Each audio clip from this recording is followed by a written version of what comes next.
세계 오세호 변호사입니다. 오늘 다룰 사건은 아동 청소년 성착취물을 구입하여 시청한 사건에서 법원이 선고유예를 하더라도 수강명령이나 이수명령은 내려야 한다라고 판결한 사건입니다. 그 피고인 A씨가 있었습니다. A씨는 아동 청소년이 등장하는 음란 영상을 구입하여 시청을 했습니다. 그래서 검사가 수사 끝에 피고인 A씨를 기소를 합니다. 그리고 이제 형사재판이 진행이 됐죠.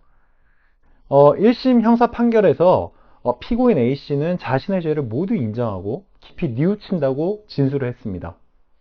그러자 제1심은 피고인 A씨에 대해서 형의 선고를 유예한다는 선고유예 판결을 내렸습니다.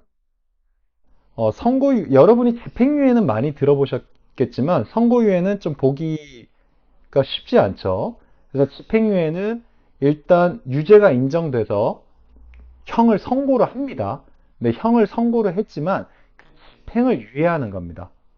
근데 선고유예는 유죄는 인정되지만 형의 선고 자체를 유예하는 겁니다. 어떻게 보면 유죄가 인정되는 경우에 가장 좋은 결과라고 볼 수 있는데요. 그래서 선고유예는 1년 이하의 징역이나 이렇게 벌금형을 선고하는 사건에서, 즉 그 범죄가 경미하거나 피고인이 깊이 반성하고 뉘우치는 경우에 유죄 판결 선고를 하지 않고 유예를 하는 겁니다. 그래서 집행유예와 달리 전과도 남지 않고 일정 기간이 지나면 면소가 되는 겁니다. 그래서 이 사건에서도 그 A씨에 대해서 그 범죄가 중하지 않다라고 판단을 해서 선고유예 판결을 내린 겁니다. 그러자 검사만 이 1심 판결에 대해서 항소를 했습니다. 그리고 이제 피고인은 항소하지 않았습니다. 항소할 이유가 없죠. 선고유예라는 가장 좋은 결과가 나왔으니까요. 자, 그런데 이 경우에 검사만 항소했을 경우에는 그 불이익 변경 금지 원칙이 적용되지 않습니다.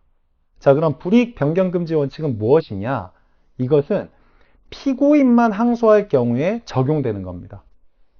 피고인이 자유롭게 항소할 수 있도록 1심보다 가중해서 2심에서 처벌하지 않는다는 원칙을 의미하는 겁니다. 그래서 피고인만 항소했을 경우에는 가중처벌이 불가합니다. 2심에서. 그런데 이 사건과 같이 검사만 항소를 하거나 아니면 검사와 피고인 모두 항소했을 경우에는 가중처벌이 가능해집니다. 2심에서. 그래서 이 사건에서도 검사만 항소를 했습니다. 그러자 2심은 1심 판결이 잘못됐다고 하면서 1심 판결을 취소하고, 그러면서도 선고유예는 유지를 했습니다. 다만 피고인에 대해서 수강명령을 부과하는 판결을 내렸습니다. 우리가 이 아동 청소년의 성보호에 관한 법률이 있습니다. 이거를 이제 약칭으로 아청법이라고 하는데요. 이 아청법 제21조 2항에 보면 아동 청소년을 대상으로 한 성범죄에서 유죄가 인정될 경우 그 유죄 판결 외에도 재범 방지를 위한 수강명령 또는 성폭력 치료 프로그램을 이수하라는 명령을 병과해야 한다라고 규정하고 있습니다. 그러니까 반드시 유죄 판결, 벌금형이 됐든 징역형이 됐든 그걸 내리면서 이러한 수강명령이나 이수명령도 병과를 해야 합니다. 반드시. 근데 1심은 선고유예를 하면서 이런 수강명령이나 이수명령 또한 면제를 했죠. 병과를 하지 않았습니다. 그래서 이제 2심 법원은 선고유예를 하는 경우에도 수강명령과 이수명령은 부과해야 한다라고 판단을 했습니다.